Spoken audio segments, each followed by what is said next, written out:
Hi, I'm Ian Mean. I'm editor of the Western Daily Press, and as part of the Distinguished Address Series organised by the University of the West of England, tonight I'm talking to Sir Charlie Mayfield. Sir Charlie is chairman of the John Lewis Partnership. Charlie, and I call you Charlie, is that absolutely. okay? Yeah, no, definitely. You're talking tonight about how technology has changed the workplace. Now, you're pretty big on people, aren't you? When you talk about technology changing the workplace, isn't the main thing about the John Lewis success your people? Mm-hmm. Oh, definitely. So our business is all about being owned by the people who work in it, and the people who work in it therefore aren't just employees, they're people who own the business, and their job is to do their job better every single day, just like you would do if you were running your own business. So it's absolutely about the people, but increasingly modern retailing is also heavily influenced by technology. Technology is changing the way we all live our lives, and of course retailers need to respond to that. What we've tried to do is harness technology and combine it with some fantastic people to give customers a really great experience in lots of different ways across both Waitrose and John Lewis. Talking about the people first, this is a culture that is unique, some would say, to John Lewis. Is that correct? Well, we are employee owned, and certainly we're the largest employee owned business in the UK, but we're not, by no means are we the only employee owned business in the UK, and there are actually many more than you might imagine. One of the good things and the bad things, I suppose, about the size of the partnership is that its profile is greater, and sometimes that means that the many other companies that are actually also employee owned don't get quite their share of voice. I would love it if they did, to be honest. Why do you think that is? Well, I think it's just not it's not seen as the mainstream way that companies are owned. In the UK, we've become more focused on a PLC model than most other economies, in fact, even more so than in the United States. And so it just becomes what people think of immediately as the way large companies are owned. It's quite possible for more companies to be owned in different ways, and indeed there are lots of family-owned businesses that are very successful as well. I was going to say, a lot of families run the business like you do, don't they? Yeah, and there are many characteristics of family-owned businesses which are similar in employee-owned businesses. Perhaps the most significant is that most people who are running, well, some people are running family businesses, and most people are running employee-owned businesses. They don't think about selling the business. They think about developing it. Whereas it's become quite commonplace for lots of people to think about selling a business or a house or a car. And of course, after that point, your ownership is simply a financial transaction. Whereas in our business, we can never sell the business. So because of that, we have every interest in making next Christmas better than the one before. And the same will be true the year after and the year after that. It's quite a big difference. And is that the way you develop people as well?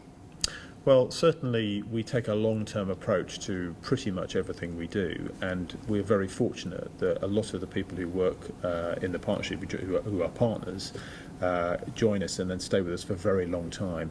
In a retail business like Waitrose and John Lewis, it inevitably has lots of different people working in it, and we employ lots of young people, we employ lots of students.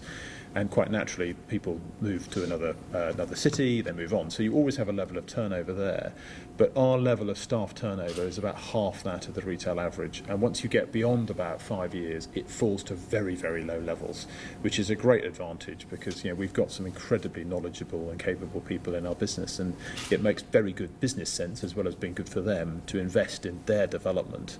And developing their skills and their abilities through hopefully what is a lifetime of employment with the partnership. And age is not an issue? No, not at all. So when we employ people from literally when they're still at school, doing sort of Saturday jobs and the like, right the way through to people who are semi-retired and working a few hours a week because it suits their lifestyle. You are rather odd in a way that you never went to university. You went into the army. You then went into marketing. You're also very keen on skills. You represent the government in that important area. Tell us about sort of your graduation and how you see that being an example for young people. For instance, being a graduate is not the be-all and end-all, I guess. It's definitely not. So, I decided, it maybe as a slightly impetuous youth, that having spent the best part of, 16, 15 years at school, that I was ready to do something else, and I didn't want to go to university. And I don't regret that for a moment. But then equally, I obviously know loads of people who've taken a different choice and done extremely well. So it's not that there's a one size fits all. I think it is the case that many more people are going to university now than that used to be the case. And again, for many of them, that'll be a great choice. But I definitely don't think it's the only choice. And certainly there are increasing options for people to take a different path that are equally or even more attractive to them.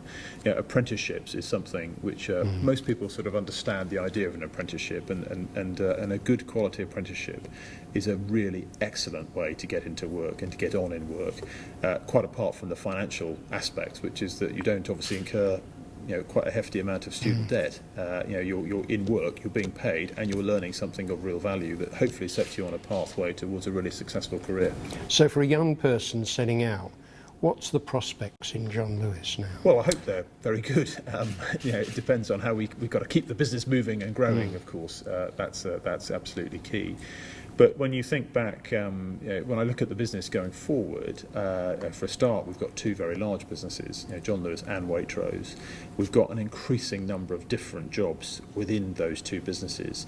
People typically think about retail as they think about shops, but actually one of the most important areas of our business now is what's going on in the supply chain and in systems and IT. For a long time, the kings and the queens in retail businesses were the people who bought things and sold things. Now they've been joined at the court by the people who actually organise the supply chain. It's absolutely mission critical, and we've got some of probably I would say world-leading supply chain people working in the retail sector. And we've got some absolutely terrific people within John Lewis. So there's an increasing variety of careers and some really exciting opportunities for people. Yeah. Going on to technology and touching the point there, how is technology changing your workplace? What keeps you in the lead now, Charlie, in terms of technology? So technology is changing the way people live their lives in a really fundamental way, and in a retail context, one of the obvious manifestations of that is how much shopping is now done online as such. And for a modern retailer, you really do have to be multi-channel. In fact, we within the partnership talk about being sort of omni-channel, i.e. we serve across customers across every channel. So that's very important, and it's required us to develop a whole set of capabilities that we didn't have 20 years ago. And that pace of change and the way we need to be developing those moves on all the time. Can I ask you what percentage of your business in both businesses is online now, roughly? So in John Lewis, it's about a third of our business now is online, and in Waitrose, it's less than that. It's about 5% in Waitrose, but rising fast. If you add into that the fact that we have a partnership with Ocado delivering Waitrose product, it's higher. It's closer to 20. So it's a significant proportion. But I think the thing I always emphasise is that in some ways that proportion is not really the point.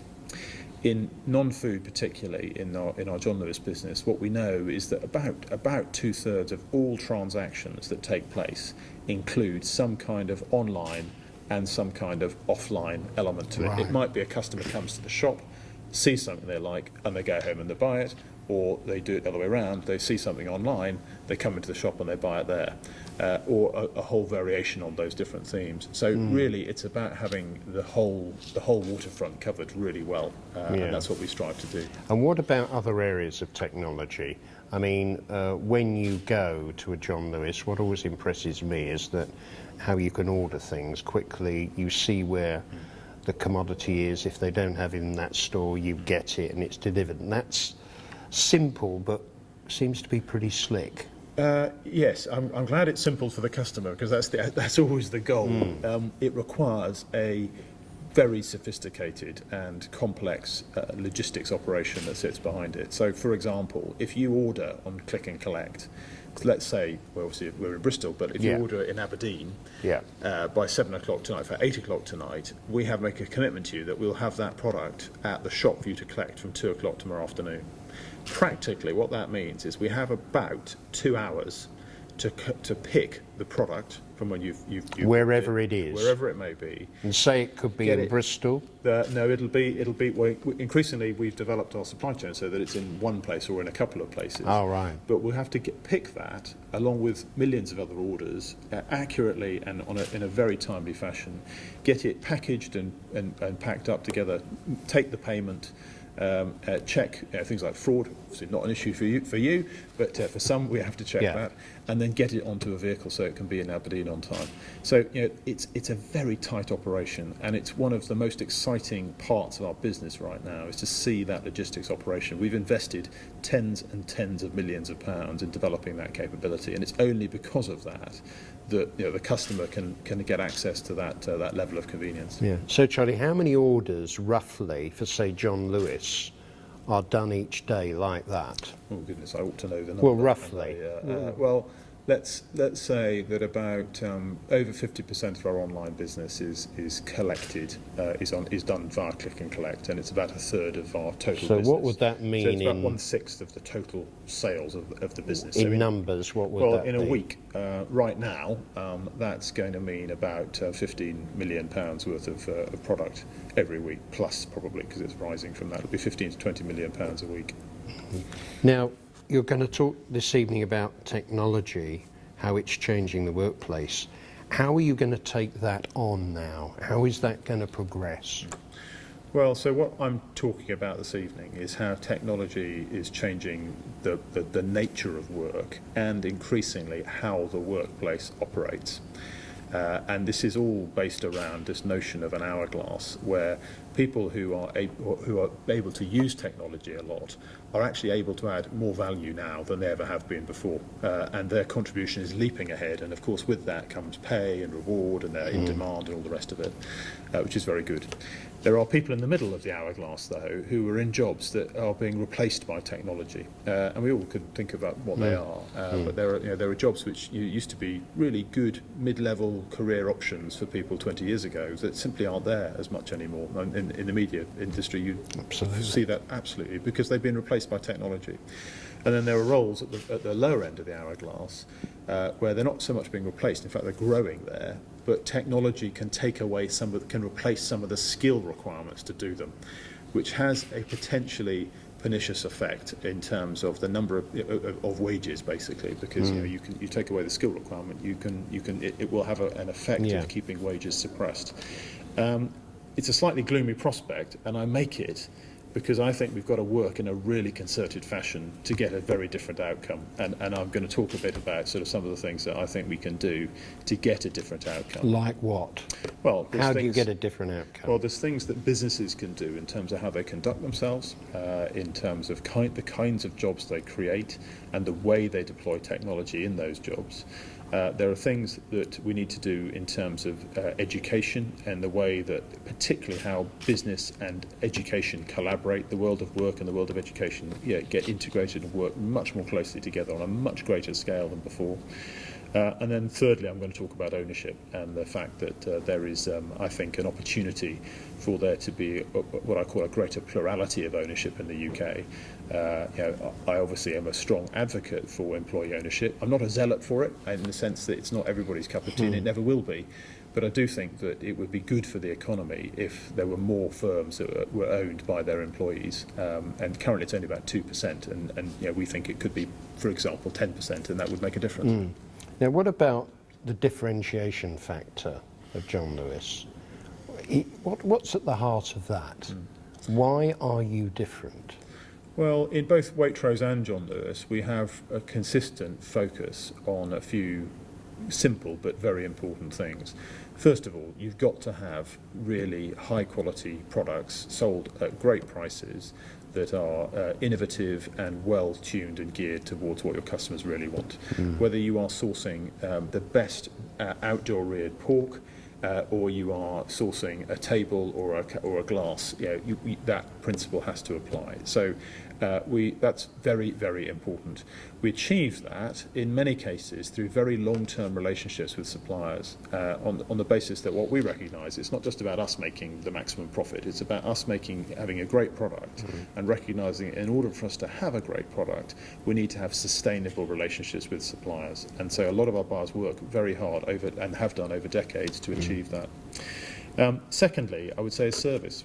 Service is key, and in an internet world, it's actually becoming more important, not less. If you go to a shop, if you can only get sort of commodity service that you could otherwise get the information or get the experience online, why bother? So when you go to a shop, you've got to get really authentic, really knowledgeable service from people who really know what they're talking about. And as I said before, we're very fortunate that we've got partners who stay with us for a very long time, and over the course of their career, they build an extraordinary depth of knowledge and experience in how they serve customers, and that really, really counts. And then the third thing I would say is that convenience is also critical. So we've got lots of Waitrose shops. We've got a smaller number of John Lewis shops. But in every case, what we're always thinking about is how do we get our offer closer to the customer. Some of that is about opening shops. Some of it, increasingly, is about making sure that your offer is available online or through click and collect, and that's been a great boost for us. Yeah. Competitiveness in the marketplace. We've seen big issues with Tesco. You seem poles apart from this sort of situation. No one ever talks about John Lewis when we talk about Asda, when we talk about Morrison's. Are you subjected, Charlie, to those same pressures? Well, yes and no. I mean, first of all, the grocery sector is going through a very difficult period, and what's basically happening is that there has been inflation over the last 10 years. If you look over 10 years, the volume of food that we eat as a population is basically flat. Some of us eat a bit more one year, some of us eat a bit less, but it basically stays flat. So the growth the average growth over 10 years in volume is minus 0.1. But during that 10-year period, there's been inflation of about 3 to 4% a year, pretty consistently through that whole period of time. And the grocers have been increasing the space by about 5% every year. What's happened in the last year is basically that inflation has gone to zero, and it's gone to, or even negative. It's gone down for two reasons. One is because we've had 5 years since the recession of below average waging, below real terms wage declines, i.e. wages have been growing slower than inflation, which just means that the market gets a bit tougher and household budgets get a bit more squeezed every single year. So it means that the retailers themselves are competing more and more on price, and of course people like discounters become more popular. But the big effect in the last year has been that we've had a bumper harvest. Produce prices have actually fallen because there's been there's been an increase in supply, and so prices have fallen. But of course the space hasn't stopped growing, and so what's happening now is the grocers are having to get the sales from a greater amount of space and spreading it thinly. And retail's a low margin business. It's a sort of small. Can I ask you what your margin is in Waitrose? Sure. Well, we make about 5.5%, 5% profit margin in Waitrose. That's quite high, isn't it? For some retailers, a lot more, less than that. It's towards the higher end of grocers, but it's been lower than some of our key competitors until more recently. And all profit margins in the grocery sector will come under pressure as they are now. So we will probably make less than that this year, because we're investing more money in price. What we're very committed to in Waitrose is making sure that we're reassuring customers constantly about prices. So if, for example, milk is sold, if you get 4 pints for a pound in Tesco, you're going to get 4 pints for a pound in Waitrose. And that's very important that we stick rigidly to that. But of course it costs money every single time we reduce those prices. But rightly so, because that's giving customers value. Relatively, you're doing better than some of your competitor grocery supermarkets. Well, We are doing better in terms of sales growth, and that is because we do a number of things that are different. I think we have some advantages. For example, we generally have smaller shops, and they are more in town centres and in communities. And more affluent areas, perhaps? Well, I mean, that will be a part of it, but even in any area we're in, we've got very competitive retail markets, and so you've got lots of different fascias all competing for those customers. But what we've also really worked on is improving the experience and giving people more reasons to come into Waitrose. So, for example, free cups of coffee, newspaper, consistent investment in price, constant product innovation. That's basically, those are and the service point that I made before, those are the absolute cornerstones of your customer appeal. And so we've been working harder than ever, and the tougher the market, the harder we work to make sure that we make that appeal as strong as possible. And it's on that basis that customers will then choose whether to shop with us or not. Now, one last question. We're getting an autumn statement in a few weeks' time. What was your message be to David Cameron? I'm always very loath to tell our political leaders what they should and shouldn't do well, what would you like them? Well, I think if I perhaps go to the area of skills, which is something that I'm clearly very interested in and have a role in, I guess, in terms of the UK Commission for Employment and Skills. There are a number of key messages there, but amongst the most important is that this must be an employer-led. The skills system needs to be led by employers. I haven't got time to go into all the detail of where that's not the case. And indeed, the government has listened to that and is adjusting towards it. Those employers can come together in a number of different forms. The local enterprise partnerships, and of course there's one here, which is very important, but also in industrial leadership groups. And again, there are groups emerging in the form of the aerospace sector, again, very important in this area.